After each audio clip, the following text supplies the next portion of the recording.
রং আর তুলির আঁচড়ে সেজে উঠছে চারুকলা, জানান দিচ্ছে দুয়ারে কড়া নাড়ছে বাঙালির প্রাণের উৎসব পহেলা বৈশাখ। 1433 বঙ্গাব্দকে বরণে এখন উৎসবমুখর ঢাকা বিশ্ববিদ্যালয়ের চারুকলা অনুষদ। ক্লান্তি ভুলে চারদিকে চলছে বৈশাখী শোভাযাত্রার মূল আকর্ষণ মোটিফ নির্মাণের বিশাল কর্মযজ্ঞ।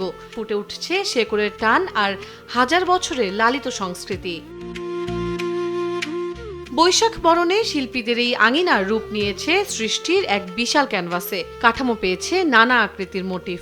নিপুণ কারিগরিতে এরই মধ্যে রূপ পেয়েছে ভোরের বার্তাবাহী মোড়ক, শক্তির প্রতীক হাতি, শান্তির দূত, সুখের পায়রা আর বাঙালি সংস্কৃতির টেপা পুতুল।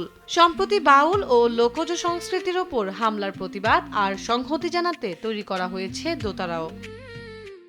একমাত্র আরএফএল ক্লাস পাইপ নিশ্চিত করে প্রতি ইঞ্চিতে সঠিক থিকনেস ও সঠিক মাপ। পাইপের বস, না কিনলে লস। বাউলদের উপর যে নিপীড়ন নির্যাতন হয়েছে সেটার প্রতিবাদেই আসলে দোতারাটি বানানো হচ্ছে। এবার বাতা বাঁধার যে কাজটা থাকে মানে স্ট্রাকচার দাঁড় করানো, সেটা মোটামুটি একেবারে শেষের দিকে।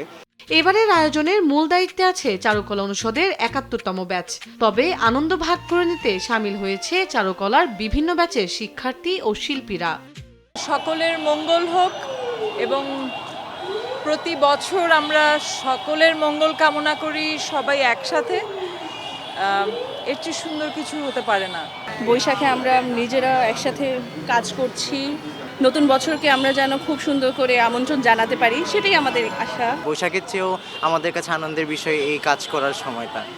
প্রতিবারের মতো এবারের শোভাযাত্রাতেও থাকছে রঙের মহোৎসব। কোমল হাতে একে একে গড়ে উঠছে বর্ণিল সরা আর বৈচিত্র্যময় মুখোশ। আমরা রাজনীতির ঊর্ধ্বে থেকে আমাদের যে লোকাল সংস্কৃতি, আমাদের বাঙালি যে সংস্কৃতি, সেটাকে উপস্থাপন করে তার মাধ্যমে আমরা উৎসবের আয়োজন করি। নববর্ষের ঐক্যতান, গণতন্ত্রের পুনরুত্থান, এই প্রতিবাদে এবার বইবে উৎসবের হাওয়া। সরকারি সিদ্ধান্ত অনুযায়ী এবার শোভাযাত্রার নাম হয়েছে বৈশাখী শোভাযাত্রা। কেবল রঙের উৎসব নয়, এবারের শোভাযাত্রা যেন গণতন্ত্র আর সংস্কৃতিকে আগলে রাখার এক জীবন্ত অঙ্গীকার। সেই অঙ্গীকারকেই পূর্ণতা দিতে এখন শেষ মুহূর্তের তুলির টানে ব্যস্ত চারুকলা অনুষদের এই শিল্পী দল। তন্দ্রা তারণ্য, দেশ টিভি, ঢাকা।